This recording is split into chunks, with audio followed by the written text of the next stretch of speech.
Salam IKA Lemhanas. Seperti kita ketahui bersama, tanggal 23 Agustus 2025 akan dilaksanakan Musyawarah Nasional kelima IKA Lemhanas. Salah satu agenda penting dalam Munas kelima ini adalah pergantian ketua umum. Oleh karena itu, IKA Channel dan majalah New Telstra sebagai media official IKA Lemhanas akan menampilkan 5 tokoh terbaik bangsa, putra-putri pilihan yang akan mengemban amanah sebagai Ketua Umum IKA Lemhanas masa bakti 2025-2030. Kelima calon ini bukan hanya alumni terbaik, tetapi juga pemimpin berprestasi di bidangnya masing-masing. Mereka adalah figur-figur putra bangsa yang memiliki dedikasi tinggi terhadap nilai-nilai kebangsaan, integritas, ketahanan nasional, dan siap membawa IKA Lemhanas semakin berperan dalam menjaga semangat kebangsaan dan memperkokoh persatuan dan kesatuan NKRI.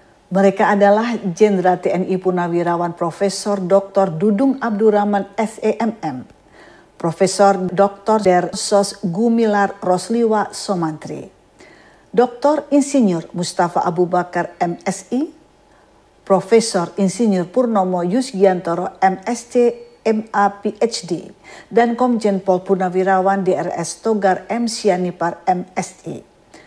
Kelima tokoh ini akan kami tampilkan sesuai dengan abjad dan ada 5 pertanyaan yang sama. Pertanyaannya adalah sebagai berikut. Pertama, apa visi dan misi strategis untuk memimpin DPP IKA Lemhanas dalam 5 tahun ke depan, terutama dalam memperkuat peran IKAL sebagai penjaga nilai-nilai kebangsaan dan ketahanan nasional. 2. Bagaimana melihat posisi peran alumni menghadapi tantangan kebangsaan kontemporer seperti polarisasi politik, disinformasi digital, dan ancaman kedaulatan nasional.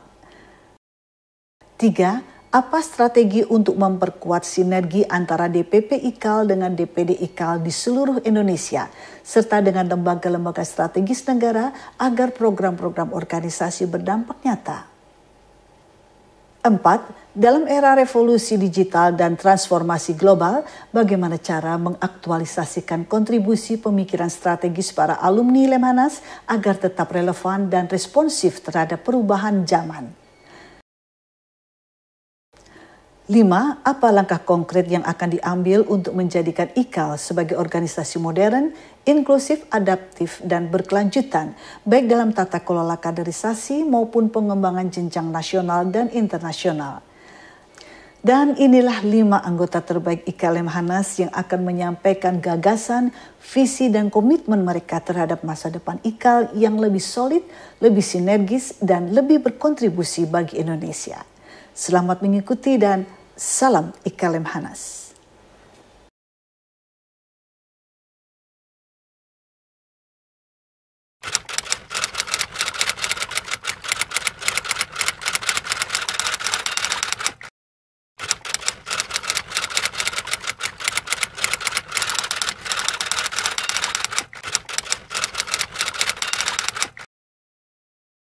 Karena kebetulan saya memang di salah seorang calon atau kandidat yang disebut untuk menjadi pimpinan DPP IKAL 5 tahun mendatang ini, saya coba merumuskan sebuah pemikiran saya untuk menetapkan visi.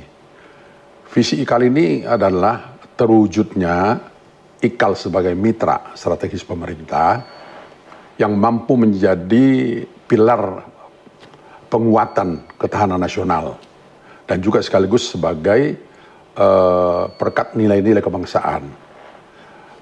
Tetapi harus yang relevan, responsif, sensitif, dan kontributif bagi kehidupan berbangsa dan bernegara.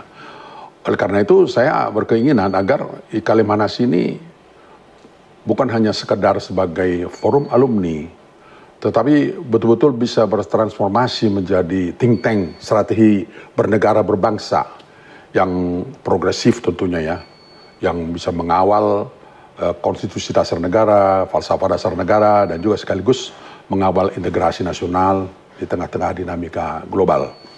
Nah, untuk mewujudkan visi ini, saya mencoba merumuskan ada 3 visi.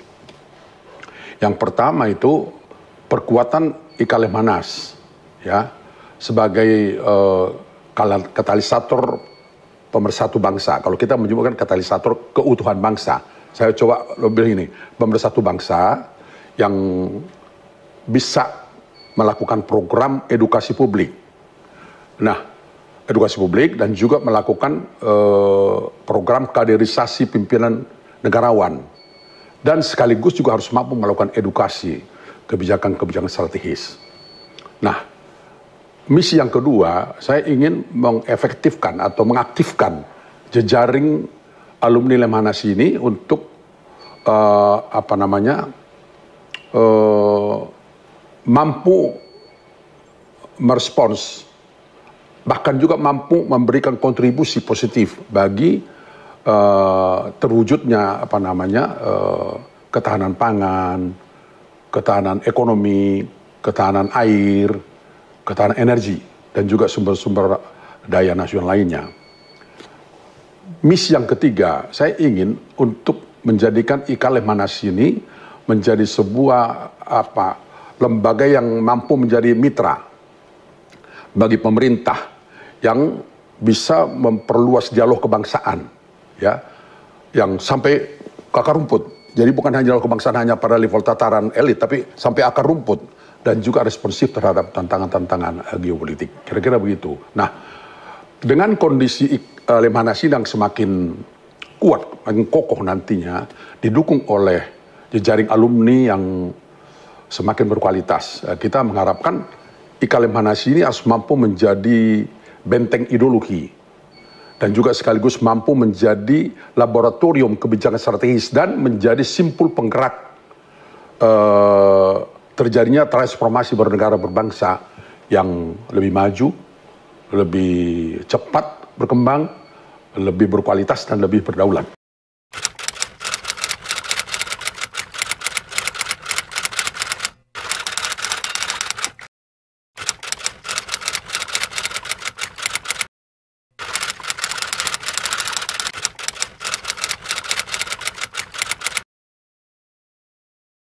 Alumni Lemhanas ini memiliki tanggung jawab ya yang besar, tanggung jawab moral ya sebagai sebagai penjaga nalar kebangsaan di tengah-tengah kompleksitas tantangan kontemporer atau isu-isu kontemporer. Oleh karena itu, semua alumni Lemhanas betul-betul peka dan responsif terhadap isu-isu kontemporer. Saat ini kita sedang menghadapi ada 3 krisis yang luar biasa ya.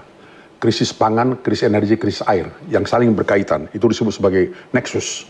Nah ini sekarang seperti apa sih kita menyikapi ini? Jangan sampai kemudian isu-isu ini tidak bisa kita tangkap untuk kita bisa pikirkan dan kemudian lalu kita diskusikan untuk memberi sumbangsi pemikiran kepada pemerintah untuk menyikapi secara strategis isu ini.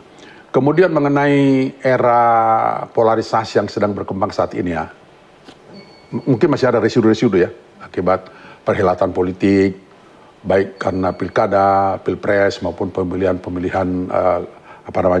anggota-anggota dewan itu kan.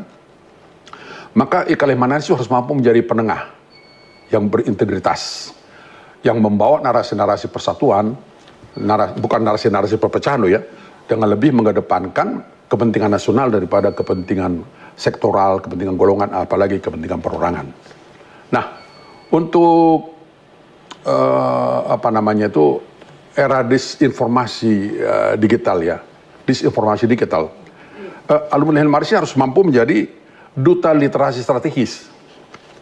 Duta literasi strategis yang melalui program edukasi masyarakat yang betul konstruktif ya, konstruktif dan tetapi harus berbasis data. Harus berbasis data, jadi artinya bisa dipertanggungjawabkan.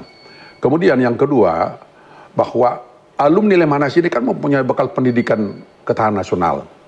Nah, oleh karena itu mereka harus mampu menjadi penangkal hoax, penangkal propaganda negatif, penangkal penyebaran berita-berita bohong, penangkal ujaran-ujaran kebencian, ya, yang bisa menggerus kepercayaan publik kepada institusi pemerintah. Nah, dalam konteks era kedaulatan nasional, saya menginginkannya semua alumni Lemhanas ini wajib hukumnya menjadi early warning system di semua lini, baik militer maupun birokrasi, politisi, kemudian lalu akademisi dan sektor swasta. Sehingga dengan demikian nanti Lemhanas harus mampu mendorong adanya respons yang strategis dan adaptif yang berorientasi kepada kepentingan jangka panjang.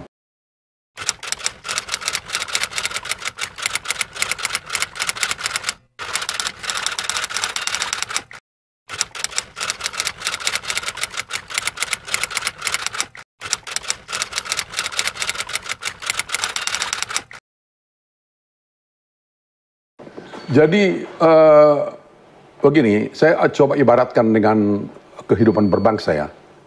Kita punya presiden, Pak Prabowo Subianto telah menetapkan astacita untuk menjadi kompas bagi tujuan kita, terutama mungkin yang mendekat kita, Indonesia Emas tahun 2045. Saya ingin bertanya dalam konteks ini ya, apakah semua pejabat pemerintah ngerti nggak itu astacita? Ibarat kita satu kapal ya, semua kita penumpang kapal, dan di kapal ini ada kepala kapal mesin, ada ini segala macam ada di situ. Mengerti nggak semua ini? Mau dibawa kemana negara ini? Tentu kompasnya kan astacita. Sama juga dengan Lemhanas ini. Apakah kebijakan strategi atau program kerja itu dimengerti nggak oleh DPD, termasuk DPA? Dimengerti nggak? Bagaimana kita memberitahu mereka? Kita kirim memang, tapi mereka baca nggak? Mereka ikuti nggak?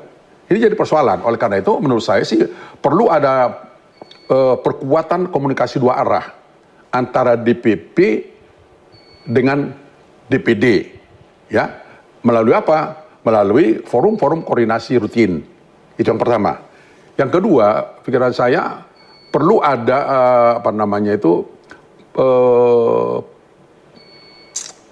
pemantapan sistem organisasi, informasi antar DPP dan DPA. Kemudian yang berikut adalah digitalisasi informasi organisasi. Sehingga demikian DPD itu tidak merasa bekerja sendiri.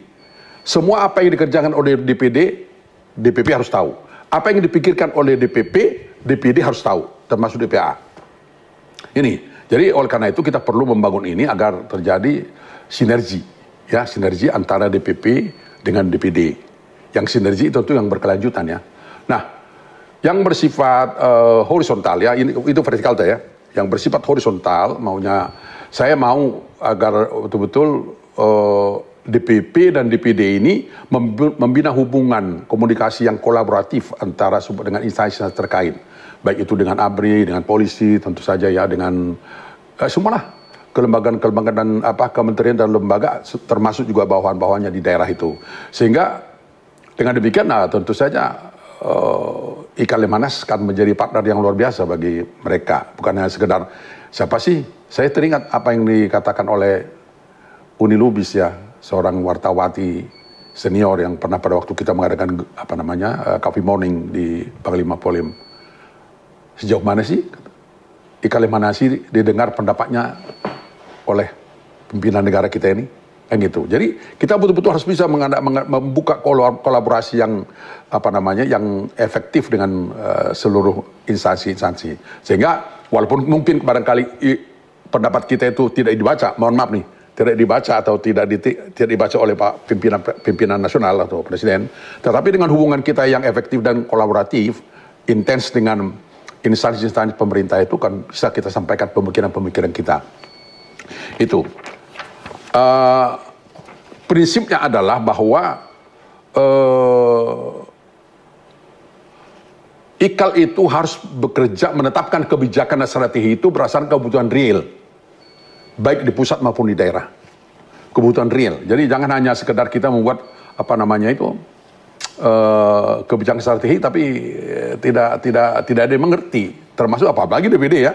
Nah, kemudian di sini kita perlu tentu saja karena kebutuhan real ini based on kebutuhan real dari DPD, maka oleh karena itu kita harus menempatkan DPD sebagai eksekutor utama dan mendapat dukungan yang strategis dari DPP.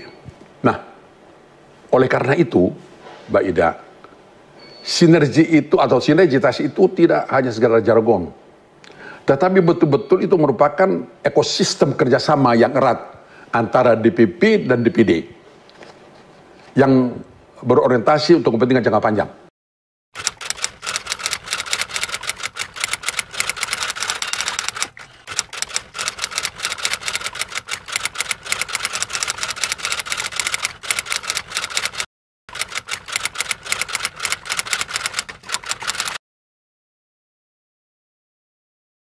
Saya akan mendorong ada digitalisasi jejaring alumni yang berbasis kepada platform virtual, sehingga akan terjadi komunikasi antar alumni, baik antar instansi maupun antar angkatan. Nah, ini menjadi sangat penting karena itu sebenarnya saya katakan, kita yang menjadi satu keluarga besar dalam sebuah kapal besar. Sehingga apa yang dipikirkan oleh pimpinan, oleh nahoda, semua anak buah kapal harus mengerti. Penumpang pun mesti ngerti. Nah, oleh karena itu, pemikiran-pemikiran kita ini harus ada kesamaan antara angkatan generasi muda dan generasi lebih senior, dan juga antar daerah, ya DPD. Sehingga kita menjadi satu paduan suara, ya, menjadi satu orkestra yang bisa memberikan sumbang pemikiran bagi pemerintah. Mas saya katakan tadi, menempatkan IKLM Hanas sebagai mitra strategis pemerintah itu memang tidak mudah. Harus ada kesungguhan dari semua anggota, semua alumni. Jadi jangan akhirnya DPD Aceh menjadi pikirannya beda dengan DPD. Walaupun memang kebijakan strategi dari DPP itu bisa diterjemahkan oleh DPD sesuai dengan karakteristik daerah di mana mereka berada. Itu. Yang kedua, kita perlu membangun forum kajian strategis. Ini sudah ada. Kita sudah punya itu. Apa itu? ISC. ISC ini penting. Sehingga kita bisa, saya ulangi kembali apa yang saya katakan tadi, responsif dan peka terhadap isu-isu kontemporer. Ini perlu. Jadi, forum kajian strategis seperti ISC ini menjadi sangat penting. Jangan sampai kemudian isu kontemporer ini bisa menjelma menjadi problema sosial yang sulit dihadap, yang sulit diatasi. Itu. Nah, kemudian lalu saya juga akan mendorong kolaborasi multidisipliner. Kita tahu semua alumni ini kan memiliki latar belakang pendidikan, ya, latar belakang profesi yang berbeda-beda. Dijadikan satu di sini untuk berpikir tentang ketahanan nasional, untuk berpikir tentang bagaimana bangsa ini ke depan, gitu ya. Nah, maka oleh karena itu alumni IKLM Hanas harus mampu menjadi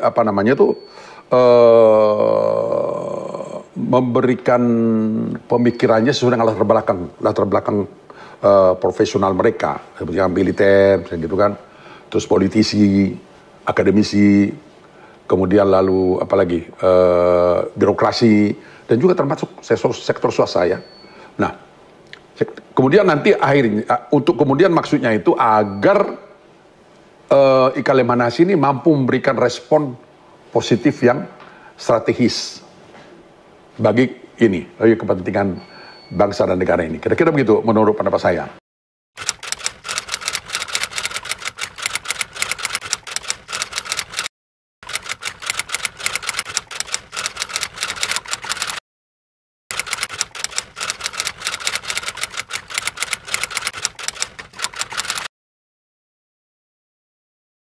Jadi saya ingin betul-betul saya merasa masih, bukan saya mau mencari-cari kejelekan, ya, tapi saya katakan tadi, tentu ke depan ini kan perlu kita lebih baik.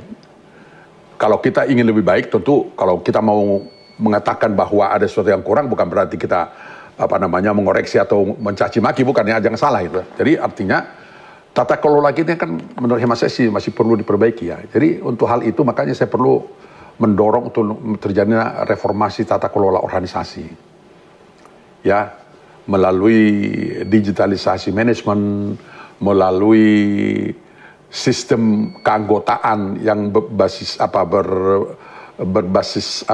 daring. Kemudian lalu perlu juga kita lakukan transparansi di bidang program. Jadi DPP ini jangan hanya merasa bahwa program itu hanya milik mereka sendiri, milik kita sendiri. Dari awal saya sudah katakan tadi, apa yang dipikirkan DPP ini harus bisa dimengerti oleh DPD. Apa yang dipikirkan oleh DPP ini harus bisa dimengerti oleh DPA. Untuk itu, orang-orang yang ada di DPP ini harus betul-betul menunjukkan kapabilitas agar bisa dipandang oleh teman-teman kita yang DPD dan DPA. Jadi saya ulangi kembali, jangan ke depan ini jangan lagi DPD bekerja sendiri. Akhirnya seolah terlepas, kita nggak tahu apa yang mereka kerjakan, kita juga nggak tahu mereka juga nggak tahu apa yang kita kerjakan. Ini menjadi sangat penting. Nah, yang kedua, perlu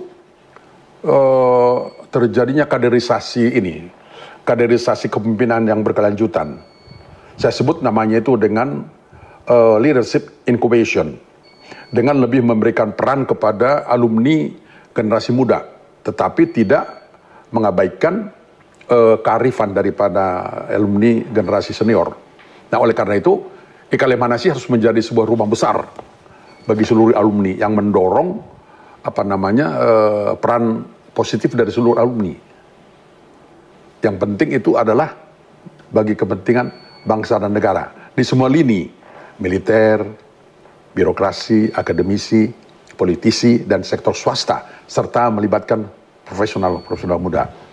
Nah, kemudian yang berikut adalah hal yang sangat penting ini, bukan hanya di dalam negeri, tapi kita juga kan ke luar negeri. Oleh karena itu perlu diaktifkan hubungan komunikasi kemitraan strategis dengan nasional dan internasional, dunia nasional dan internasional, melalui kemitraan dengan institusi pemerintah, juga dengan diaspora Indonesia, juga dengan forum-forum internasional. Yang penting adalah selaras dengan kepentingan bangsa.